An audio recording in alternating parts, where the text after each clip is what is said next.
Malam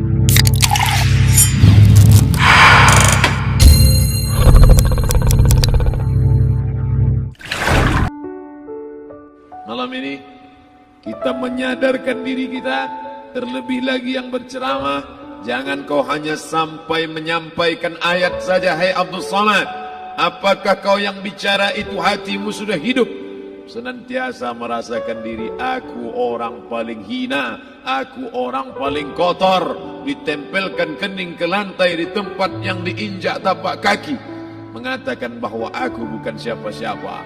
Umur diberikan Allah 40, 60, 70. Berapa yang kupakai untuk menolong agama Allah? Berapa yang kupakai untuk mengingat Allah? Mata, tangan, telinga, kaki akan diminta tanggung jawab di hadapan Allah. Dulu dibangga-banggakan, dihormati, dimuliakan. Yang kami muliakan Al-Mukarram, Al-Ustaz. Tapi pada saat tiba masanya, yang kita bawa tak lain tak bukan innallaha la yanzuru ila ajsamikum.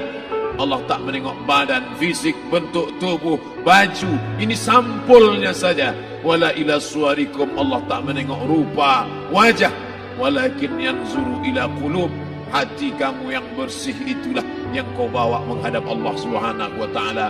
Yauma la yanfa'u malun, harta tak berguna, wala banun, anak tak bisa menolong, harta tak berguna, anak tak mampu menolong, illa man atallah, kecuali orang yang datang menghadap Allah biqalbin salim,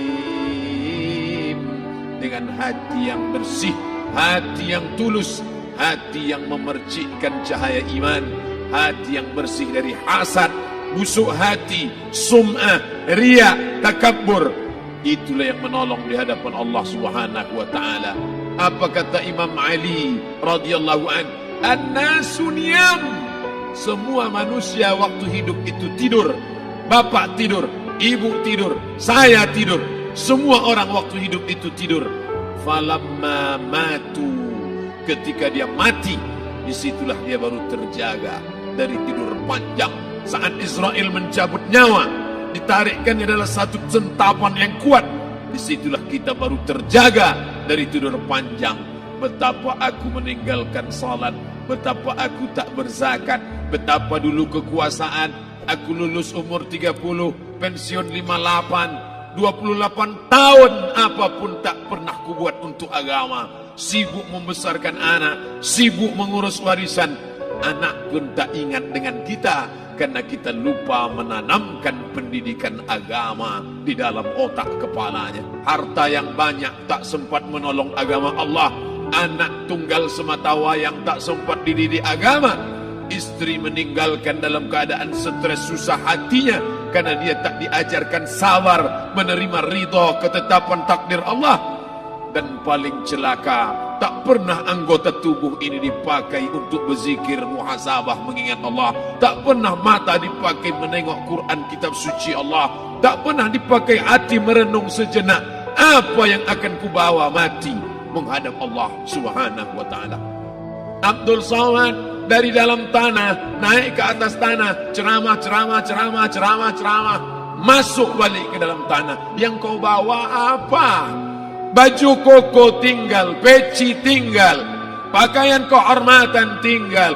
Yang kau bawa kain tidak berjahit, disobek, kerak. Itu yang akan menyampul kulitmu, yang selama ini kau dimandikan, dibersihkan oleh ibumu dulu 60 tahun yang lalu. Sampai masanya kau lupa kapan kau dimandikan dulu. Sekarang ruh melihat, disebut dia ruh karena dia raha ya ruhu ruh, seperti aroma semerbak yang datang pergi hinggap. Ruh sampai masanya dia datang masuk ke dalam jasad. Ruh sampai masanya dia pergi meninggalkan jasad. Malam ini dimuliakan Al-Mukarram Haji Abdul Samad LCMA. Kenapa Abdul Samad ini dimuliakan? Karena ruh hinggap sejenak sebentar, sampai masanya besok pagi dia ruh keluar dari dalam tubuh ini. Anak yang katanya ayahku sayang, istri katanya kaulah abang, sampai masanya mereka tak lagi mau mendekat. Rumah itu saya yang buat, saya yang mengukurnya. Tapi begitu ruh sudah keluar dari badan, tidak satu pun semeter, sesenti, sejengkal, sehasta ada tempat di rumah itu untuk jenazah bernama jenazah Abdul Somad. Mana kawan, sahabat, andai tolan, anak menantu, teman sekantor, semuanya pergi meninggalkan. Yang tetap dibawa, kalau pernah kaki melangkah salat berjamaah di masjid, kalau pernah tangan mengusap kepala anak yatim, kalau pernah tangan mengucap subhanallah. Nanti di akhir tausiah kita akan berzikir, munajat, muhasabah diri, berdoa, mengenang apa yang akan kita bawa menghadap Allah Subhanahu wa taala. Datang malaikat membawa kain kafan dari cahaya, akan menyambut ruh yang mulia. Hadis riwayat Ahmad bin Ambal dalam kitab Al-Musnad, turun malaikat berlomba-lomba membawa kain putih dari cahaya, menunggu ruh akan keluar. Ruh menetes seperti embun di ujung daun. Daun tidak bergoyang, ranting tidak patah. Ruh menetes pelan turun ke dalam kain kafan, dibawa malaikat ke pintu langit. Tak sabar mereka menyambut, inikah dia yang selama ini berjamaah? Berapa banyak yang masyhur terkenal di bumi, malaikat tak mengenal dia. Ini ruh siapa? Tapi ini bukan LCMA, dia bukan ustaz, dia bukan ulama, tapi imannya dalam, kekuasaan dipakai menolong agama Allah. Ruhnya keluar di bawah, semua malaikat mengucapkan salam. Inilah orang yang selama ini kami tunggu-tunggu, catatannya sudah lama.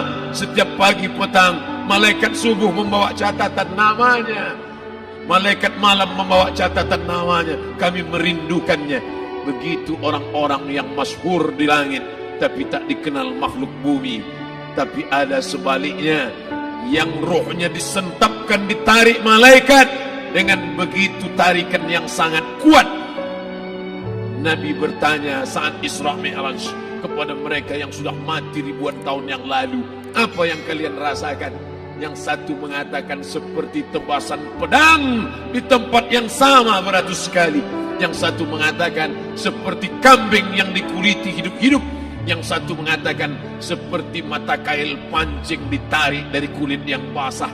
Maka kita berdoa setiap selesai salat, Allahumma hawwin alaina, ringankan kami ya Allah, fi sakaratil maut, di saat sakaratul maut yang amat sangat menyakitkan itu, di saat malam pertama di tempat yang gelap, di tempat yang tak pernah diimpikan oleh orang, tapi kita tetap melewati dan merasakannya. Perlahan-lahan cacing tanah, ular-ulat kalajengking akan menggerogoti kulit yang selama ini dimandikan, selama ini dipakaikan sampo yang mahal, selama ini dioleskan pelembab yang lembut. Tapi ternyata sebelum roh keluar jasad, setelah keluar, dia hanya akan menjadi santapan cacing tanah, hancur berkeping hari demi hari. Yang pertama kali membusuk adalah mata, karena dia berisi cairan. Cairan ini mengering, busuk dan berlubang. Lalu kemudian usus sebulan di dalam tanah, mulai dia menggelembung masuk angin dan dia meletus pecah. Cacing-cacing tanah mulai datang menggerogoti, memakan. Habis, siap tak siap, suka tak suka, kau akan didatangkan. Apa yang akan ditanya oleh Allah? Perbuatanmu, amalmu. Faman ya'mal mithqala dzarratin khairan yarah. Sebesar biji sawi, sebesar ujung rambut, kau aniaya orang, kau makan titik puluh keringatnya. U'tul ajira ajrahu, berikan upah pekerjamu. Gaji tukang panenmu, gaji tukang cuci setrikamu, kau makan, kau tahan 3 bulan. Dia tak menuntut, dia senyum, dia hanya mampu mengadu kepada Allah. Tapi titik peluhnya yang keringatnya, air matanya akan kau balas di hadapan Allah Subhanahu wa ta'ala. Di saat itu tak ada siapa bisa menolong. Hari ini uangmu banyak, kau bayar pengacara handal 1 jam 100 juta, bebas tanpa syarat. Tapi di hadapan Allah semua akan bersaksi.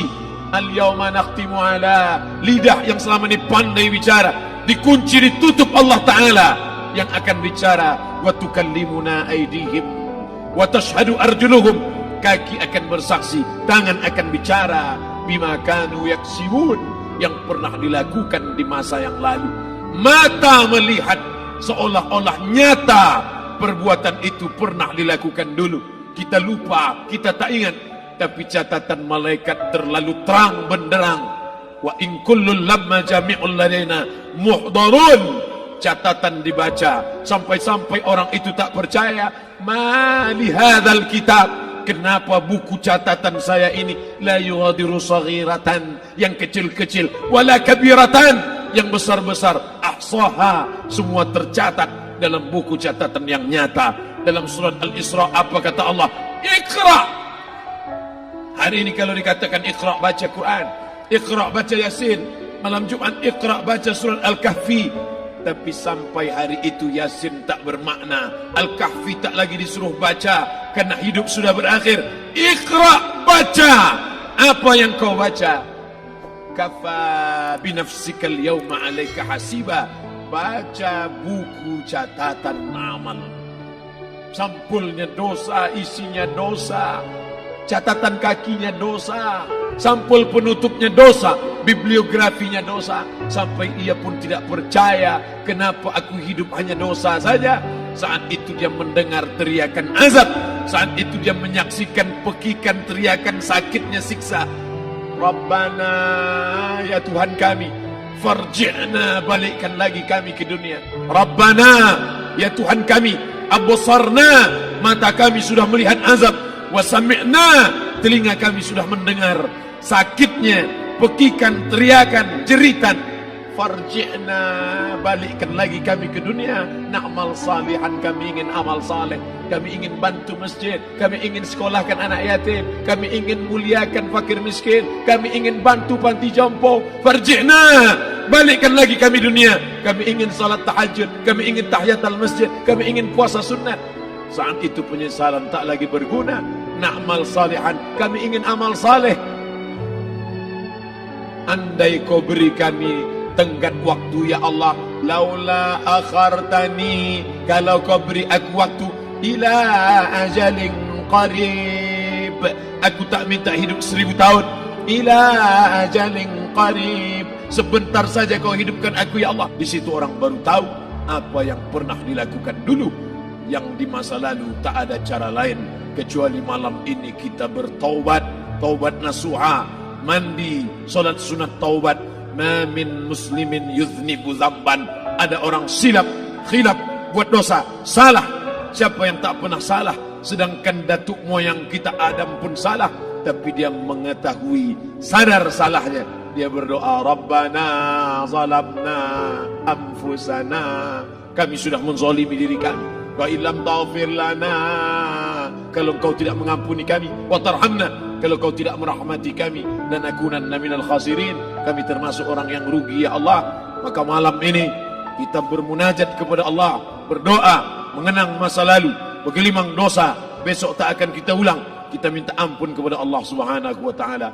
Astaghfirullahalazim, astaghfirullahalazim, astaghfirullahalazim.